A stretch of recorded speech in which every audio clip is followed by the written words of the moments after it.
Let's talk about Module 2 for visually thinking and what exactly we're going to cover. So I believe I have in here a logos and icons lecture that I go over, because from this point on, we did our sketches last week. We're going to develop those. We're going to post them in the discussion. So now it's about logo development, developing the symbols, coming up with a digital rough. So we're going to do logo development. And for the Module 2 discussion this week, what you're going to do is post your initial roughs along with type studies and color selections, and provide a basic strategy and explain your concepts. And then you'll give feedback to each other, and then eventually on Saturday you'll post something that's more final. So when I talk about type studies, I talk about color selections. You have to remember that this icon is going to, once you develop it based upon your feedback on Wednesday, as well as what I give you on Monday night, is when I intend to post my feedback from last week, you'll develop this, and say you'll come up with a 2 or 3 icons that you want to use. Then you'll play with different colors and doing the variations on them. And then you'll play with all the different type studies. So if I were to show you an example, I'll go ahead and open up Adobe Illustrator as an example. So, how do I do color studies as an example? So let's say, I create an icon. Say I have a square here that's going to be this blue color, and then I have some kind of a symbol inside of it that's part of my logo design. And let's just say it's going to be like this, and I make that white. So let's just say that's my logo as an example. And then whatever my company is called,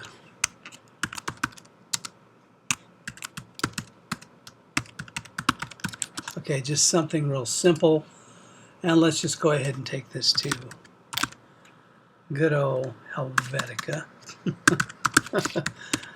One of the most hated and most loved fonts around. Okay. So here's my logo company logo. Let's tighten up the leading here. I don't like that. That's a little bit. There we go. Let's tighten up the tracking a little bit. Okay, and here's my logo, my symbol that I'm going to use, and I'll just make it considerably smaller. So here's my logo company logo. So if I'm going to do color and type studies, what I basically do is take this, hold the Option Shift key and make multiple copies of this. So I can drag select this way. Well, if it lets me, I'm going to drag select, and then I'll just hit Command D and duplicate a bunch of them. And then I'll do the same thing and duplicate this and go across the other way. Now once I do this, then it's just a matter of like, oh, I don't like Helvetica New Bold. I'm going to try Acumen, or maybe I'm going to try some other weird font. Maybe I'll use this one.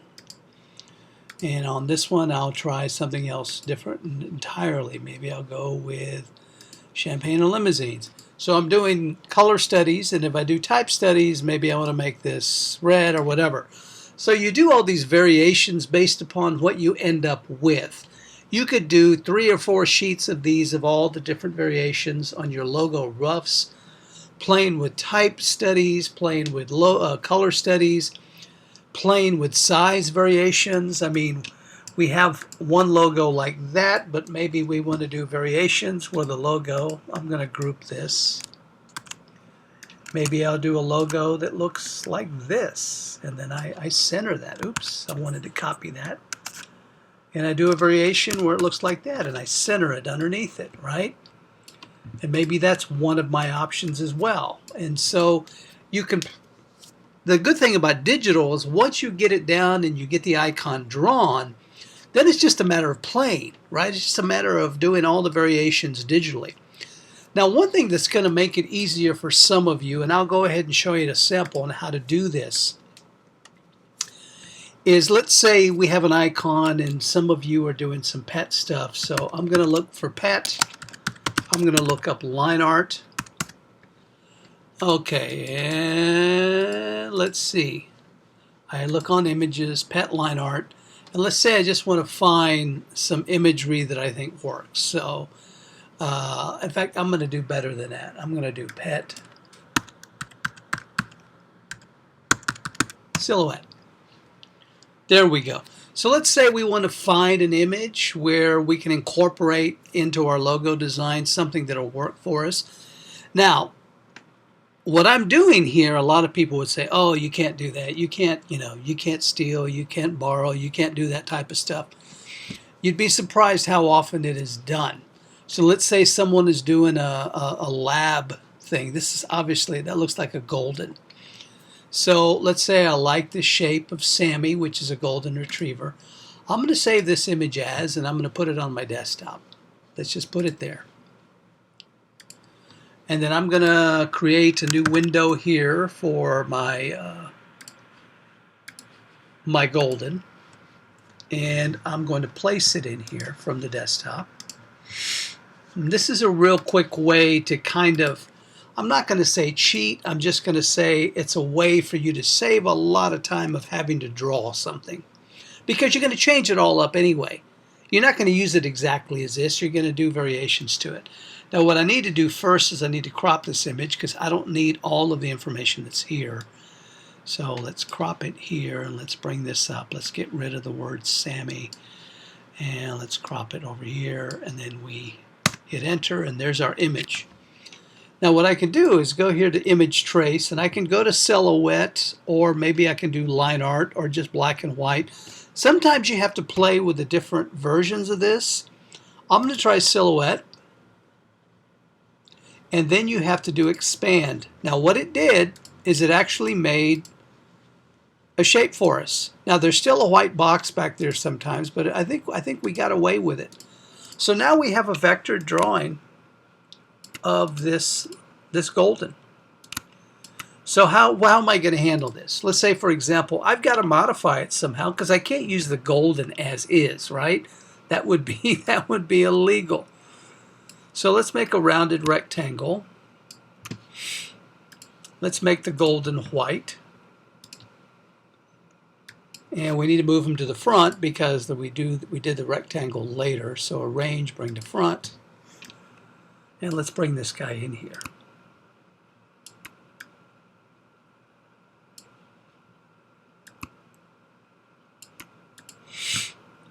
So we want the golden here.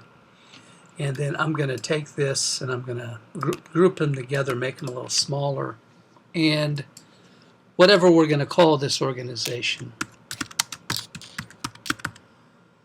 the golden group. Okay. And let's say this is your nonprofit, whatever it's going to be. So I'm going to select the font here. Let's try, do I have a universe loaded? No, I don't. How about Acumen? Yes, I do. How about if I go with a bold condensed? What I'm going to do here with this is I'm just going to take the word group and make it bigger, get it to go about the same width. And then I'll kill all of this leading. Oops, I need to go more than that.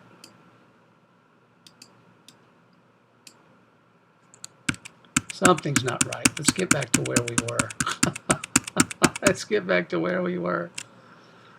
Okay, bring it up a little bit larger. Okay, select the whole thing. And now let's see if we can play with the leading. Let's go with 30. Nope. We got to go with more. There we go.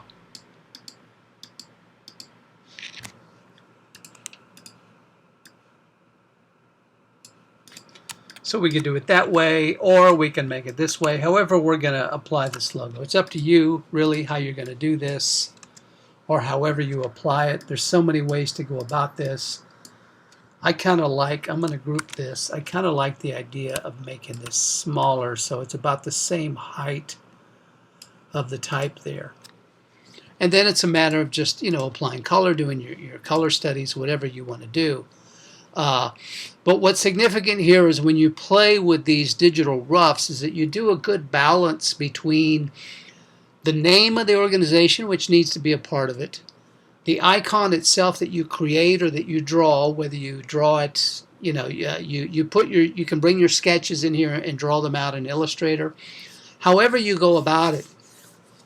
But there has to be a good visual balance between the two. And looking at this, I'm still not happy with this. I really think that I need to play with this a little bit more. I think the golden group is still a bit dominant. and I just need to play with the size relationship with this a little bit more to get it to work better for me. And that's really what you do with this. You just tweak it, you go back and forth, you play with size relationships, you play with values, you play with colors, you play with type choices until you get to a point where you're really happy with this. And then you submit those on Wednesday with your digital roughs. Now, if you want to show all the steps that you've taken to that point, that's fine. I highly recommend that you keep all those files. It's possible you could have 3 or 4 different files with different variations. Keep them all and post them all up there. Put them all together and create one PDF of everything, and kind of let everyone see your process, where you started, what the different font choices you had, the different color choices you made, the different size relationships. I mean, I could make multiple variations of this logo where maybe the golden group is right here, right? And I put it up on top. And maybe I just make this a little smaller to fit within it, and then I start playing with that. So there's so many ways to develop the logo design, to put up your digital roughs. So you can find an image that works for you. You could trace it. You could maybe get your own drawing and do something a bit more finished and scan it and come in and trace it, or just draw on top of it. The main thing is that you create this logo in Adobe Illustrator. Now, you're going to take it into all different types of programs once you create it, but the reason you need Adobe Illustrator is for the ability to size it up, size it down. It needs to be in a vectored format because a logo may have to be something small enough to put on a business card, which may only be, the logo itself may only be 1 inch in size and hold its clarity, or it may have to be large enough to be printed on a billboard, or a sign has to be made out of it. And of course you need vector art to do that as well. So the main point here is that whatever you do, the original logo design or the variations of the logo design need to be created in Adobe Illustrator. And here's an example. See, I have 2 variations of the logo. I have the one up top, which may be my main one, but sometimes I need to have something that's vertical. And so I'm going to have a vertical version as well. And there's nothing wrong with that. Absolutely nothing wrong with having multiple versions of the logo, and even possibly color variations. I mean, with this being Pride Month, how many logos have a variation of their logo in the Pride colors? So it's absolutely, 10 years ago it would have been a sin to do that. No, you don't touch the logo. You don't violate it in any way. Now it's a pretty common thing to make variations of the logo to fit whatever your message is. So with that in mind, for this week, in addition to doing that, you're going to do the assignment. So the assignment is, once you turn in the discussion, you'll get feedback on your roughs. Then you'll actually turn in the finished logo for the assignment. So your final logo design, potential variations, all posted up in a single PDF. So if you have Illustrator files, you can save those as InDesign. I think you have an option.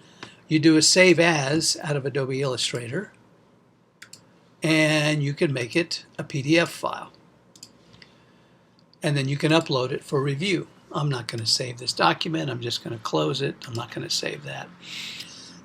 So put it on an 8.5 by 11 page, whether it's horizontal, vertical, whatever you want to do, and then put your logos up there as something that you think is almost finished. Chances are these may still change a little bit during the course of the class, but for the most part, you have to be at that decision point by the end of week 2. And if you do tweak it a little bit beyond that, perfectly fine. You have freedom to do that, but just keep in mind you want to make the best decisions you can by the end of week 2 to continue on. And then, of course, like we did last week, make sure that you also post it in the critique so others can look at it and give you feedback. And the critiques are done on Sunday. Okay, I hope that covers the week well for all you guys.